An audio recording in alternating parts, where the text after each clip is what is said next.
Hey homies, welcome to the What I Know Now podcast. I'm your host, Emily Kathleen. I'm here to share with you all my tips, tricks, and secrets to help you become the best version of yourself. I am so happy to be in your ear holes and your eyeballs because this is our first video episode. So it's my first episode launched on YouTube, but it will also be available on Spotify for you to either listen or watch, whichever you prefer. It's that time of the year where everyone's talking about setting new goals for 2025 and how great 2025 is going to be. But I also think it's super important that this is the time that you reflect on the past 12 months. I thought it would be a great time to share my year in review. So my year has been full of ups and downs. I turned 30, I went on our first family overseas holiday with the kids.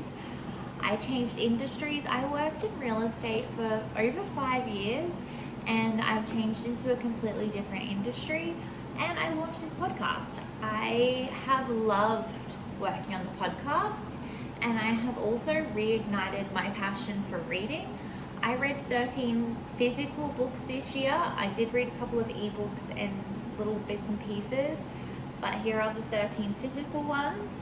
I struggled with my mental health and I did grieve a life I realized I would never actually get to live. And turning 30 honestly was a lot harder than I thought it would be. That was a big milestone and I just really struggled with it. I think also at the time I was struggling with my own mental health and that was just, the little cherry on the cake.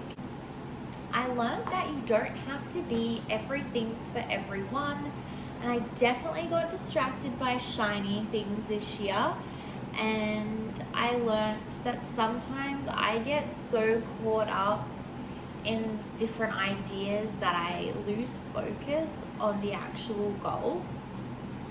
The goals I've set for 2024, I kind of felt unaligned with, and around halfway through the year, Dan and I reset my goals and reworked how I was going to achieve them. And the progress I have been making on them has been slow, but a little bit each day, and that compounds over time.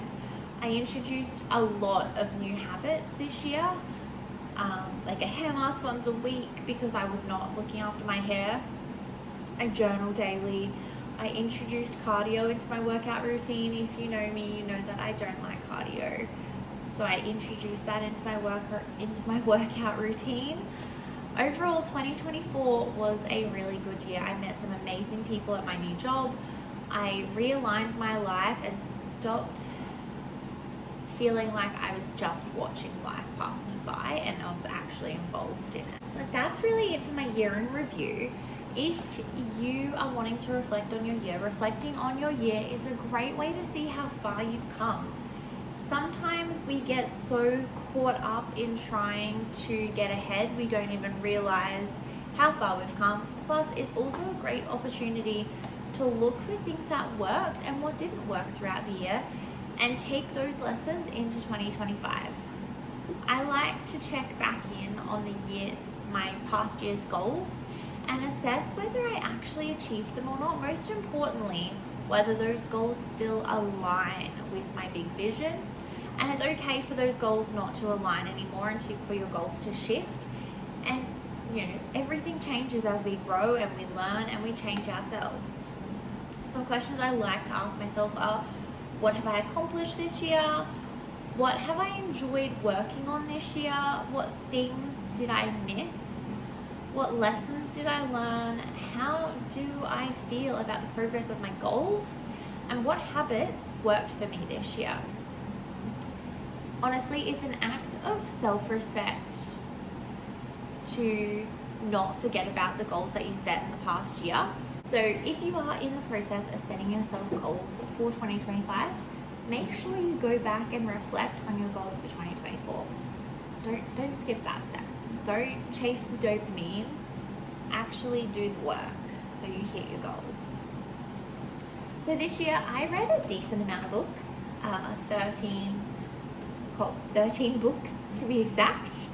And I thought I would give you a little book list recap and rating for the books that I did read this year. So coming in at number 1, we have Atomic Habits.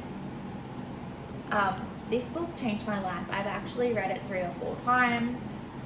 I would rate this a 5 out of 5. It's amazing.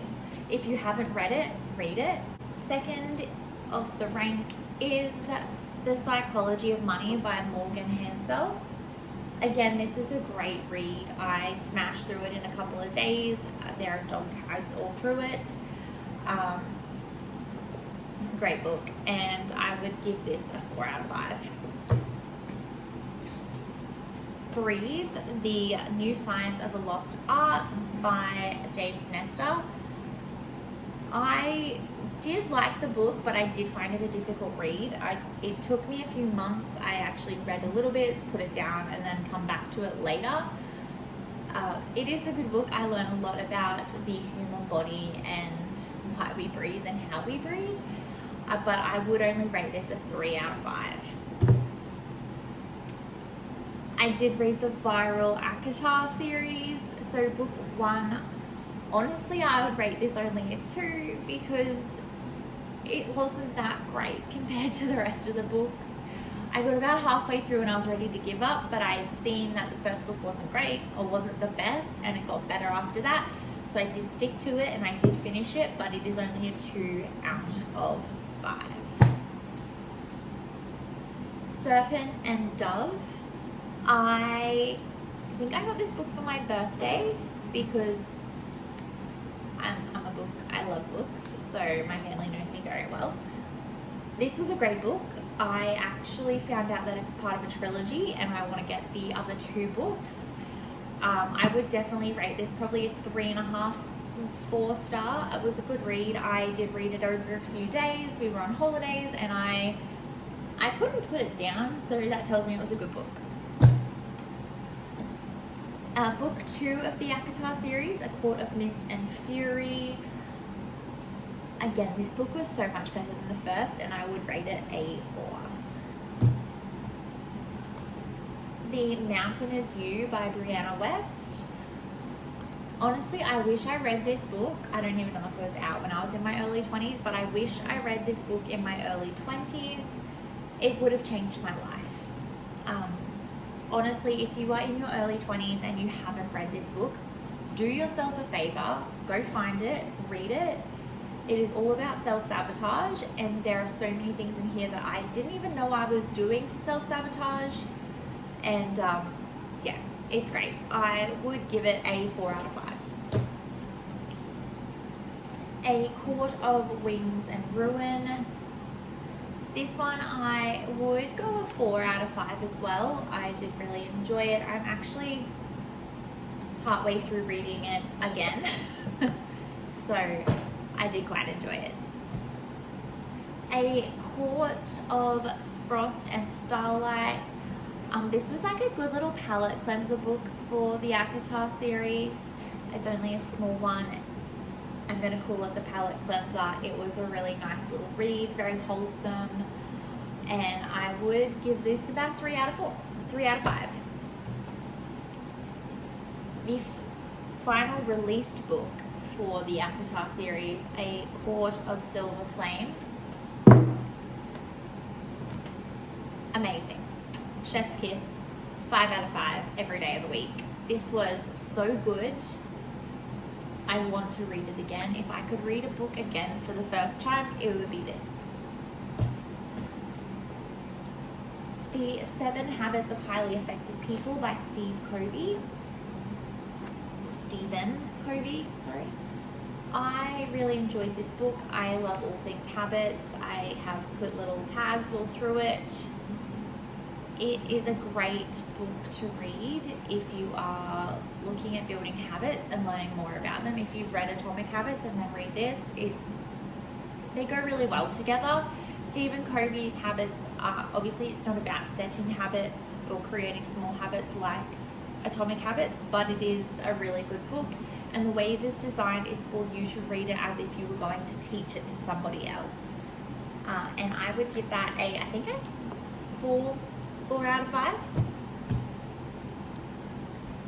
Why Has Nobody Told Me This Before by Dr. Julie Smith. This book is phenomenal. It's a 5 out of 5. The way this book has been written is that you can use it as a resource when you are going through something in life, and it has activities, journal prompts, all kinds of things in it to help you get through those stages of life, your low days, your high days, the meaning of life, grief, all of those kinds of things are in this book, and it's amazing. 5 out of 5. And the final book, I actually only finished this the other day, is The Christmas Fix by Lucy Score. I would give it a 3.5 out of 5. It was a little bit of a slow start. It is a spicy book. So if you like that, it was a very cute little Christmas read. I've actually not really read a Christmas book before. It was my first one, and I think I might make it a little annual thing to read a Christmas book at Christmas time. So those are the books that I have read this year. I will also be popping my reading list for 2025 up on my stories this week. So if you are interested, go check it out and give it a screenshot. But also, what are your book recommendations for this year? What books did you read? What books would you recommend? I would love to know them. So make sure you drop them in the comments. I can't wait to hear what you guys recommend.